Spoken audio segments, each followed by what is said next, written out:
Hello everyone, AmyR here with Prairie Paper and Ink and trying to squeeze in at least one more Halloween card video before the day actually gets here. The other night I was watching a video by Sandy Alnock and she did a Halloween card using the Halloween balloon stamp set that I used on a previous video, but I loved how she had stamped the images in white on black cardstock and then colored them in with Prismacolors. So the idea has been in the back of my head. I really wanted to do something similar, but with different images.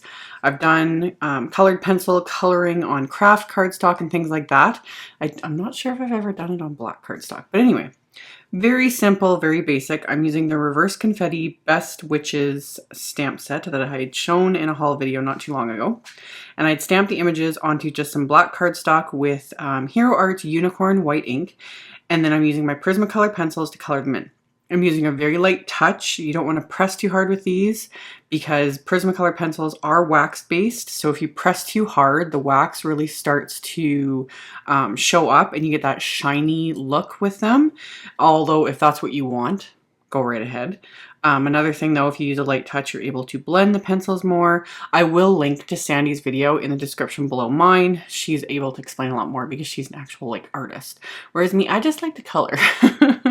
These were really simple to color though. Anyone can do it. I just used a bunch of different colors. White, obviously. The white really pops on the black. And I can also go over some of the stamp lines. Like I went over their eyes and their faces with the white pencil. I used for the bats, I just used kind of a medium gray and a lighter gray because I didn't want them to be just flat black because that's kind of boring. And then a little tiny bit of blue for the highlight, and then I went over that with white. And then for their skin, I used just a beige pencil, and then I went over that with a lighter green just to kind of give it that eerie, ghoulish sort of a look. And then for all the other colors, I'm just kind of using one or two colors for like the mummy's bandages. I used just a light gray. Went over that, added a little bit of darker gray, added a little bit of white. Again, if you use a light hand, you're able to layer these fairly easily without needing to do a whole lot of blending or any fancy techniques or anything like that. I'm just doing just coloring, just light, simple coloring and just a really, really light touch, which is hard to convey on video. But if you use a light touch, you won't get that waxy, shiny effect. Although after I was done, I was like, ooh, the cauldron would have looked really nice if I had done that.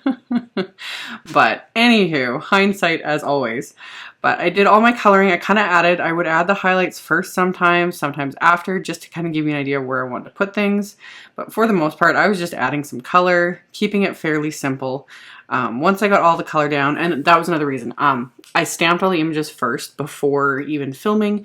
You want to either heat set this pigment ink or let it dry for a really long time. Even though I'd heat set mine, I hadn't heat set enough. I did smear it a bit here and there, but not enough to make it super noticeable. But when working with pigment inks, and especially if you're going to color over it afterwards, you definitely want to make sure it's completely dry. So once I was done my coloring, which didn't take very long, I pulled out my white gel pen and I went over their eyes and added little highlights here and there just to give it that little bit more dimension. And I loved how the white gel pen on the black cardstock, it just pops and gives it that extra something. So I did all that, and then same thing, just made sure it was dry, didn't go immediately into the die cutting in that, even though gel pens do dry quite quickly. But sometimes I find with certain things, if I go to die cut them immediately afterwards, the pressure from the die machine will pick up, anything that's not perfectly dry. So just a little FYI. But added all my little highlights, and then I pulled out my Big Shot machine, and I'm going to die cut all of these with the coordinating die set. So this is the Best Witches die set. So I have my magnetic plate and my cutting plate, and then I'm going to line up all my dies, and I'm taping them into place with just a little bit of micropore tape to keep these from moving when I put the top cutting plate on, because you don't want these moving around, otherwise they're all going to cut crooked and it's going to be a whole waste of time. So die cut all of those, and then I had to run it through a second time to die cut the bat and the stars, because those I had stamped twice so that I can make 2 cards in the end. And I thought about doing 5 million different things, but instead decided to keep it simple. So I kept my Big Shot out, and this time I'm using my multi-purpose platform, and I have it open to tab 1. And then I'm going to put down my cutting plate, and then I have my rubber embossing mat here, and this is just going to make sure that this die embosses instead of cuts through the cardstock. And then I have my black cardstock, which is going to be my card base, and I have the Reverse Confetti Cuts Web Tag Layer Die. So I put that face down, so I have the embossing mat, cardstock, the die face down, and then another cutting plate. And I run this through my machine, and rather than die cutting this tag, it embossed it onto my little card front here. So I did that twice, and I had this cut down already to a 4-bar size. So it's 3.5 inches by 4 7/8 inches. So 4-bar size card. And yeah, I had planned on doing like pattern paper and embellishments and all these things. And in the end, decided to keep it super simple. I wanted the coloring to kind of take precedence here and the embossing. So a black card base with the embossing, and then the images colored on black cardstock. And then I just stamped the sentiment along the bottom with the same Here Art's unicorn white pigment ink. And then to finish the inside of the card, I just stamped the little witch again with the same ink, and then grabbed the second sentiment that says Best Witches.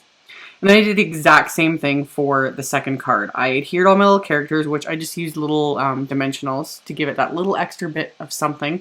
Again, hard to see on camera when you're working with like black on black, but a little bit of dimension, which in real life just gives it that little extra something. Stamped the sentiment on the outside, stamped the mummy on the inside, and then the second sentiment with the unicorn white ink, and that was it. These were quick and simple and just fun little cards. Perfect for just quick little, like, throw them in the kids' lunches, little fun Halloween thinking of you sort of things. So, as always, there will be links below the video to Sandy Alnock's video, as well as to my blog post, the supplies. All that info is in the description box below. Thank you all so much for watching, subscribing, thumbs upping, and commenting on my videos. I really appreciate it. And I will see you all very soon in the next one. Bye!